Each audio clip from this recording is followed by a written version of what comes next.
Ada, otoka chini nayo.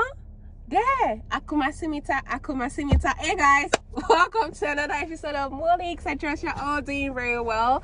Yeah, this is me, Monique's, here to talk to you guys about my experience with Korean movies, how I started watching Korean movies, why I prefer Korean movies, and where's guys. So, if you had to ask me what my preference is when it comes to movies, you know, based on countries, I would say I prefer Korean movies over any other kind of movie industry. I prefer Korean movies to American movies, to British movies, to Nigerian movies, to Indian movies. I barely even watch Indian movies.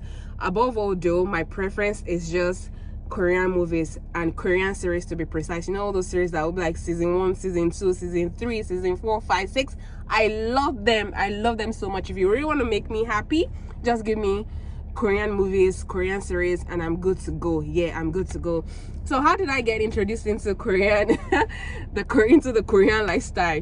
Honestly, I really can't remember how it started, but I remember that during my NYC, I watched a lot of Korean movies, and guys, I spent a lot of my alawi on buying Korean series, the CDs. Yeah, then DVD was, you know, the order of the day. We didn't really have, I don't think there was really DSTV. There was DSTV, but I'm not sure there was any DSTV station or channel that would show Korean movies. So basically, I would buy Korean CDs, yeah, the series, and I would spend my night time when I you know, getting back home from work, I would just, you know, slide it into my laptop, and that's it for the night. I'm good. Sometimes I even forget to eat. So that was my lifestyle, and trust me guys, whenever my salary came in at the end of the month, a percentage of it goes into buying CDs that are Korean series. That was just it for me. And at the point, I thought to myself that, am I running crazy? Am I crazy? But trust me guys, whether I was crazy or not, that was just my food. Korean series was my food. I watched a lot, from Boys Over Flowers to A Private Life to Adonis something, so the one on robots. You know, I can't even count. There are just so many of them that I have seen, so many of them. And when I try to tell people to see Korean movies, they look at me like, is this girl crazy? And sometimes when I'm so excited watching Korean series and my husband looks at me, I'm sure in his mind is like, what kind of girl is this? But trust me guys, Korean movies, Korean series make me happy. They really make me happy. So now, without wasting your time, let me just jump into the reasons why I love Korean series.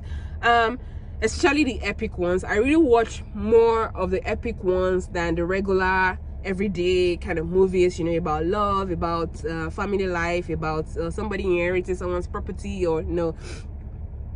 I really love the epic ones, the ones about the ancient stories about, is it Joseon or Joseon, you know, all the stories about the king, his wives, the queen, the treacherous wife, the treacherous king, the disloyal son, you know, the bastard son who is trending, the bastard son who is trying to take over power, the bastard son who is trying to make his father happy. You know, I love all those ones. I really love all those ones. And currently I'm watching one titled The King's Affection. Guys, give it a try. The King's Affection is top notch. I give it to you without equivocation. Top notch. The King's Affection. Go and watch it. So why do I really love it? I really love the epic ones, the ones that tell stories about the past, about Korean kingdoms, about queens, about kings, you know, just basically their history. I really love those ones. And why do I love them? Number one reason why I love them is that I love the way they depict their culture.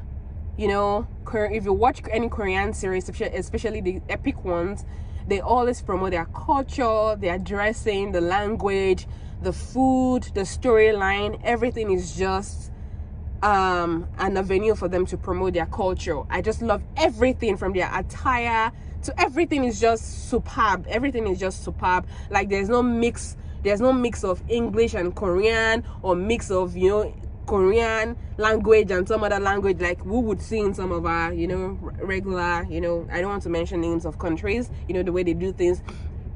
you know, you're speaking your local language and then you're mixing it with another language. No, Korean movies are never done that way. They are never done that way. It's purely Korean and Korean.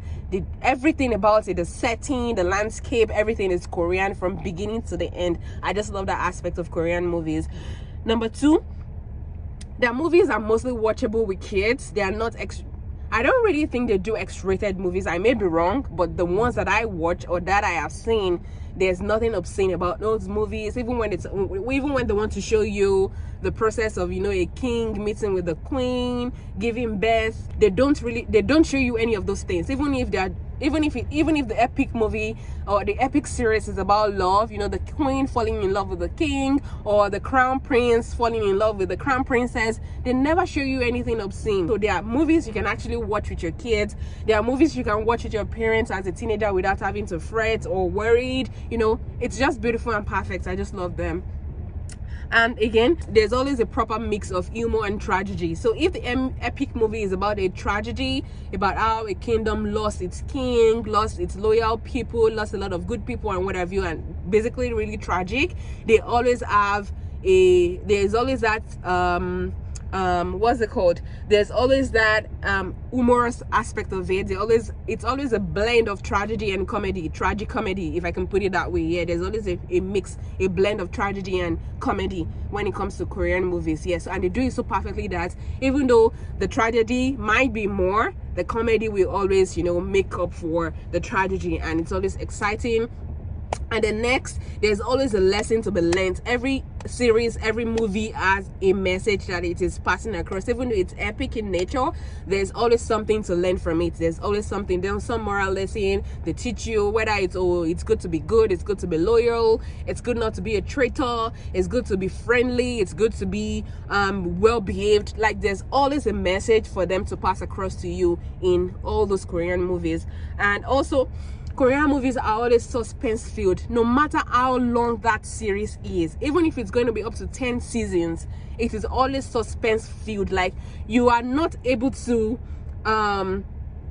assume what is going to happen next. Yeah, that's the way they are done. I don't know how to do it. I don't know how to sit down to come up with all of the scripts, you know, and what have you, but it's always very captivating. You are captured, your whole attention is captured from the beginning to the end. I think there's one of the series like that has up to 8 seasons. I really can't remember, but there are a lot of them that I've seen. Trust me, I saw everything from season 1 to season 8. I saw everything. Don't worry guys, I'm gonna give you a list in the description box, but don't blame me if you get addicted. Don't blame me. But like I earlier said, Korean movies are just the best things for me. They're just the best kind of series for me ever. Yeah, ever. They're the best for me ever. And I just love them. I just love them, guys. I don't know if I'm able to convince you with this point, but I just love Korean movies. And last but not the least, their cast are always very gorgeous. Always very gorgeous, especially the epic ones. I'm talking about the epic ones, so not the random ones. The epic ones, their cast are always very beautiful. The men are always very handsome, you know, they always look very fresh, and their makeup is always well done. Always well done. The one I mentioned to you earlier on, The King's Affection, the makeup was on point from the beginning to the end. You know, when they're showing you people who are suffering, the poor, the way they do the faces, and I'm like, who does all this makeup? They do a perfect job. So people from my nation, my country people, when you're looking for prototypes, you know, to adopt, to copy, go look at Korean movies, go look at Korean series. They are always very well done. Guys, that's all I have for you on this episode of Monique. Till see you again. It's bye from your girl Monique. Sakuma simita. There. Bye.